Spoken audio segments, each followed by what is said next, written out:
marka laga hadlayo taariikhda Soomaalida guud ahaan laba qaybood ayaa loo qaybiyaa. Qaybta koowaad waa qaybta ka bilaabmaysa markii xorriyadda ay heshay Soomaalidu oo ah sanadku markuu ahaa 1960kii ilaa iyo wixii ka dambeeyay. Qaybtaas oo inta badan taariikhaha dadka ka hadlaa ay tahay qaybta ay ka hadlaan. qaybta labaadna waa qaybtii ka horreysay 1960kii iyo intii aan Soomaalidu xoroobin ama gumaystaha ka hor. taariikhdaas inta badan dadku aad ugama hadlaan, mana jirto cid si rasmi ah uga hadlaysa xilligaas. mawduuceenan maanta ayaa waxaan ku soo qaadan doonaa wixii ka horreeyay xorriyadda ama gumaystaha Soomaalidu dad noocee ah ayay ahaayeen. barnaamijkeenan maanta mawduuceennu arrinkaas ayuu ka hadli doonaa kuna saabsan yahay. halka aad nagala socotaan waa kanaalkeena Somali Week oo had iyo goor aynu kaga hadli doonno taariikhaha. fadlan haddii aad nagu cusub tahay subscribe deh ama channelka subscribe garee, muuqaalkana like garee, waad mahadsan tahay. aan hore ugu sii soconno. fikirro iyo araah kala duwan ayaa ka soo baxaya ama ku aadan taariikhda Soomaalida ee waayadii hore, maadaama oo ay Soomaalidu ay ahayd dad waxna aan qorin waxna aan akhriyay ama aan lahayn asal raaca taariikhda oo ah qoraalka.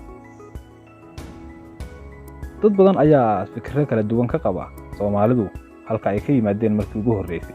dad badan ayaa qaba fikirka odhanaya Soomaalidu Carab ayay ka soo jeedaa oo waa dad Carbeed, halka ay dadka qaarna ku doodayaan waa Afrikaan ama waa dad Afrikaan ah. innaga oo ka soo qaadanayna mawduucyo kala duwan, daraasadaha laga sameeyay, laga qoray, lagana soo ururiyay meelo kala duwan ayaanu mawduuceenan maanta ku xog warrami doonaa. Soomaalida waxaa inta badan daraasadaha ay sheegayaan in ay asal ahaan markii ugu horreysay taariikhda ay ka yimaadeen dhinaca Itoobiya, waliba koonfurta Itoobiya, iyaga oo geeska Afrika u soo guuray taariikhdu xilli ay sheegayso in laga joogo 7,000 oo sano. taa macnaheedu waxa weeye Soomaalidu geeska Afrika waxay ku noolayd qiyaas ahaan xilli lagu qiyaasayo 7,000 oo sannadood. balse fikradaha qaar ayaa odhanaya Soomaalidu Carab ayay ka soo jeedaa. falsafadahaas halkee ayay ka yimaadeen talow?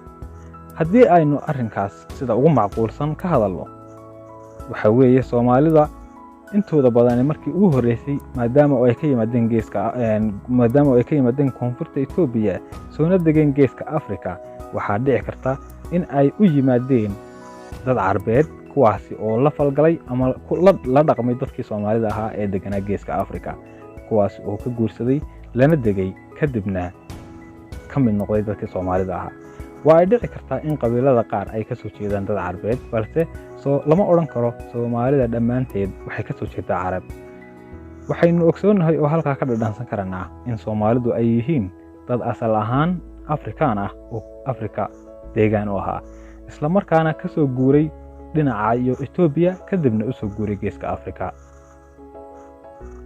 haddii aynu intaa kaga gudubno asalka ama originka halka ay ka yimaadeen Soomaalidu, waxaynu eegaynaa dhinaca la dhaqanka ama dhaqanka Soomaalida. dhaqanka ama culture-ku waxa uu ka mid yahay waxyaabaha mideeyay Soomaalida. dhaqanku waa waxyaabaha mideeyay ayuu ka mid yahay Soomaalida. waxaa ka mid ah waxyaabaha mideeyay luqadda oo ah luqadda af Soomaaliga. waxa kale oo ka mid ah diinta oo ah diinta Islaamka in ay yihiin 100% dad haysta.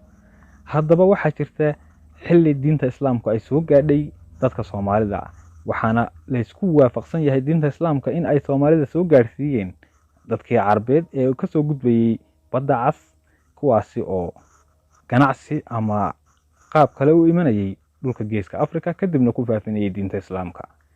waxaa jira dadyo Soomaaliyeed oo ah halgamayaal kuwaasi oo diinta Islaamka aad ugu halgamay sidii ay u gaarsiin lahaayeen dhammaan dadka Soomaalida ah, waxaana laga soo qaadan karaa halyeygii Soomaaliyeed ee la odhan jiray Axmed Gurey.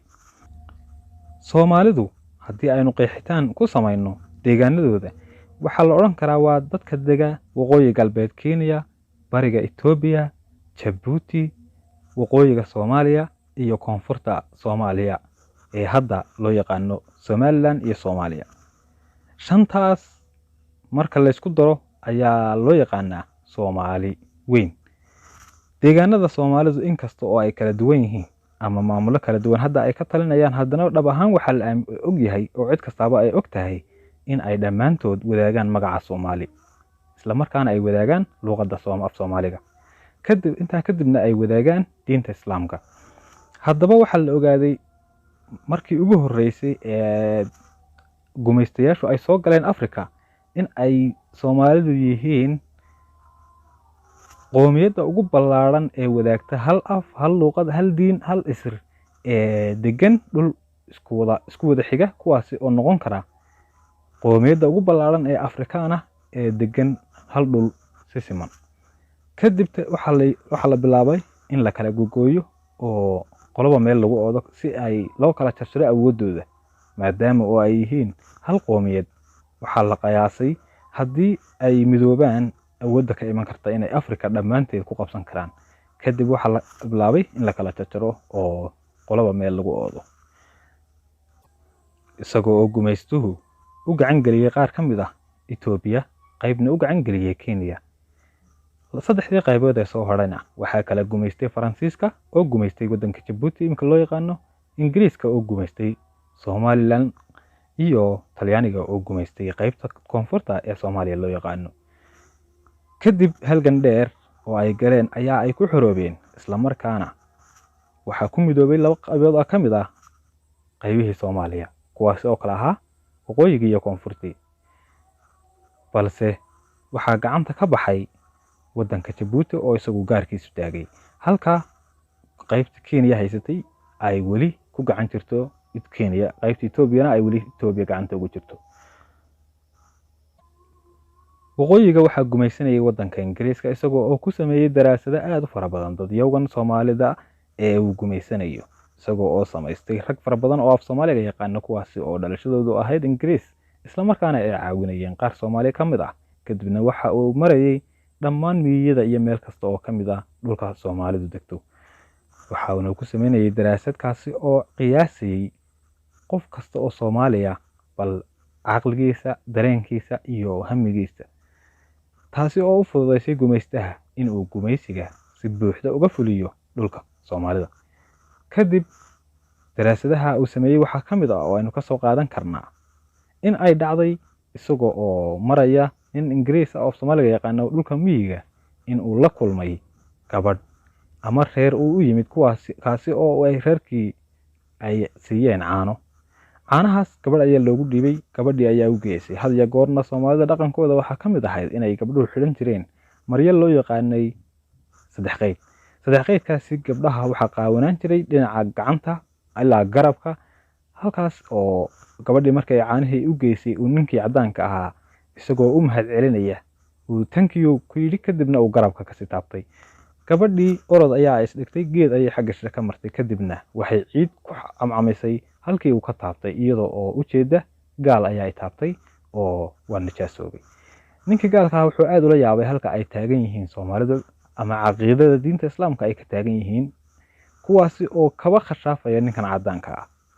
kadibna waxa uu bilaabay operation ama mashino lagu baabi'inayo dadka caqiidadooda ama diintooda si hoose loogu dhaadhacayo, taasi oo ah aynu oran karno waa tamaanta Soomaalida haysata oo diintoodii aad loo daciifiyay qaar badan oo ka mid ah. waxa aynu taa dhinac dhiganaa arrin la yaab leh oo ku dhacday isla ninkaas gabadha kala kulmay xaaladda inuu tago waddanka Kenya, gaar ahaan magaalada Nairobi. waxa uu yidhi muddo badan ayaan diyaarad saaraa oo wadamada badan soo marayay, kadibna waxaan ku daalay diyaaraddii. kadib waxa aan karaystay hotel dabaqa xaggiisa sare, waxa aan ka doorbiday in aan wiishka raaco jaranjarada inaan ka fuulo hotelka, maadaama aan diyaarad soo saaraa oo aan soo caguhu idaaleen. waxaan jeclaystay inaan jaranjarada fuulo aniga oo ciirciiraya oo socod ciirciira ku soconaya. kadib gadaasheeda waxaa soo socday nin Afrikaana ama Kenyaati ah, kadibna sida aan u ciirciirayo oo kale ayuu u ciirciirayay. waxaan u qaatay inuu yahay tuug, balse markii aan weydiiyey waxa uu iga doonayo waxa uu sheegay inuu yahay nin caddaan ah, inaad tahay nin caddaan ah, kadibna sida aad u soconayso oo kale ayaan u soconayaa oo aan socodkaaga oo kale ayaan samaysanayaa ayuu igu yidhi buu yidhi ninkii. Markaa waxa aan la yaabay buu yidhi Soomaalidu halkii aan ka taabtay ay ciid marmarinayeen Kenyatiguna ama Afrikaanka kalena waxa ayba ku dayanayeen socodkaygii daalanaa circirka ahaa iyagoo xarraga moodayay. Markaa ninkii Ingiriiska ayuu ku noqday kadibna waxa uu soo saaray joornaalka ayuu kusoo qoray warbixintaasi oo ciwaan uga dhigay Somali is a Irish of Africa. Soomaalidu waa Irishka Afrikaanka. daraasado badan oo caynkaas oo laga sameeyay ayaa Soomaalida u soo jiitay cadow badan indhahooda, kuwaasi oo la beegsaday mahalikooyin fara badan oo ilaa maanta ay Soomaalidu ka soo waqsan laadahay. Saaxiibayaal, waqtiga oo inagu gaaban awgeed barnaamijkan intaas ayaynu ka soo qaadanaynaa, inkastoo uu kooban yahay waqtiguna uu kooban yahay. Sidaa darteed barnaamijka halkaa ayaynu ku joojinaynaa. Waxaan idin socodsiinaya anigoo Garaad Xasan. muuqaalada caynkan oo kale ama taariikhaha ka hadlaya ayaynu mar walba channelkeena soo gelin doonaa. maadaama uu channelku cusub yahay, fadlan subscribe-ta ha naga hilmaamina, muuqaalkana like gareeya si uu dad badan u gaadho, kaasi oo ku baraarujinaya hamigii Soomaalidu ay lahaan jirtay halka uu taagnaa iyo hadda halka uu taagan yahay. aad iyo aad mahadsantihiin dhammaantiin asxaabta qaaliga ah. waxaan leeyahay fi amaanillah.